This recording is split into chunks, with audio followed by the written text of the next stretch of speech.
बिस्मिल्लाहिर्रहमानिर्रहीम। ये वाक़या उस वक्त का है जब हजरत उमर फारूक मदीना के खलीफा थे। उनका दूर हुकूमत, इंसाफ, अदालत और अमन का दूर था। हर शख्स को उसका हक मिलता था, चाहे वो अमीर हो या गरीब, मुसलमान हो या गैर मुस्लिम। उनका नाम सुनते ही लोग लरज जाते थे, मगर ये लरजदार की वजह से नहीं बल्कि इंसाफ के जज्बे की वजह से होती थी। एक रात का वाक़या है। हजरत उमर रात के वक्त मदीना के गलियों में घूमा करते थे ताकि देखे कि कोई शख्स मुसीबत में तो नहीं, किसी का हक तो अज़या तो नहीं हो रहा। उस रात भी वो एक दोस्त के साथ शहर के एक किनारे चल रहे थे कि अचानक उन्होंने देखा एक शख्स दीवार पर चढ़कर किसी के घर में घुस रहा है। हजरत उमर फौरन रुक गए। उनका दोस्त बोला, अमीरुल मोमिनीन, शायद ये चोर है। फिर हजरत उमर ने कहा, चलो देखते हैं कि कौन है। वो दोनों चुपके से उस घर के पास पहुँचे।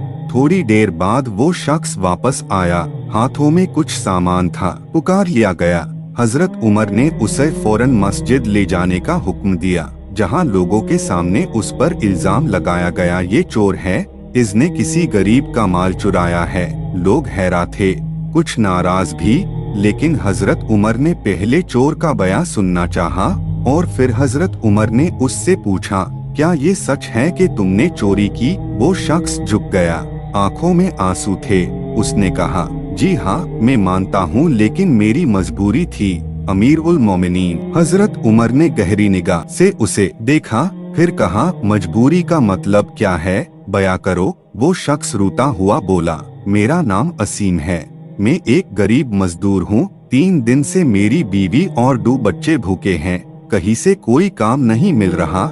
जब माँ के दूध ना मिले और बच्चे रोते रहाई तो मैं सब्र ना कर सका। गलती की है मैंने। मस्जिद में खामोशी छा गई।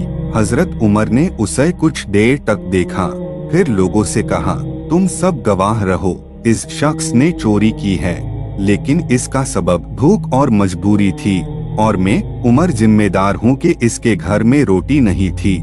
ये कहकर हजरत उमर ने अपना सर झुकाया और कुछ देर तक चुप रहे। फिर आपने अपने एक नौकर से कहा, जाओ बैतुल माल से रोटी और कुछ पासाई लाओ, इस शख्स के घर भिजवाओ। और सुनो, इसे कोई सजा नहीं मिलेगी, क्योंकि इसने सबसे पहले अपनी गलती मानी है, और दूसरा, इसकी मजबूरी इंसानियत से बढ़कर थी।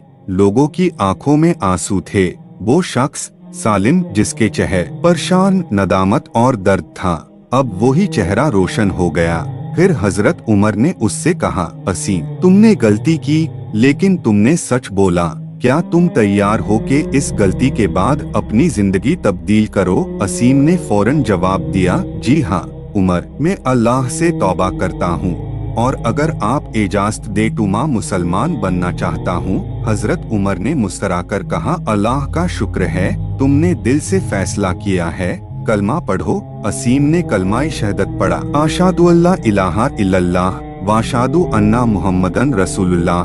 उस वक्त मस्जिद में सबने अल्लाहु अकबर कहकर तकबीर की। चोर जो था अब वो मुसलमान था, और सिर्फ मुसलमान ही नहीं, हजरत उमर ने उसके लिए काम भी मुहैया करवा दिया ताकि वो इज्जत और हलाल रोजी कमा सके।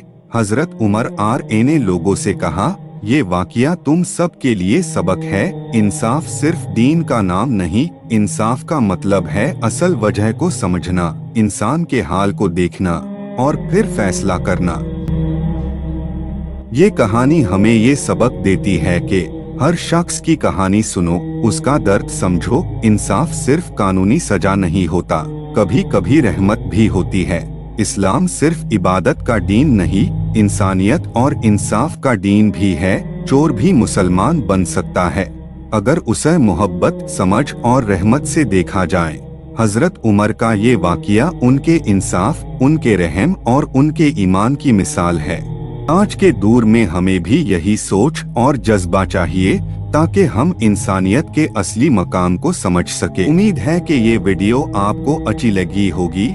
चैनल को सब्सक्राइब करें, नीचे दिए गए लिंक को क्लिक करें और हमारे व्हाट्सएप चैनल को ज्वाइन करें। मिलता हूँ आपको अगली वीडियो में, तब तक के लिए अल्लाह हाफिज।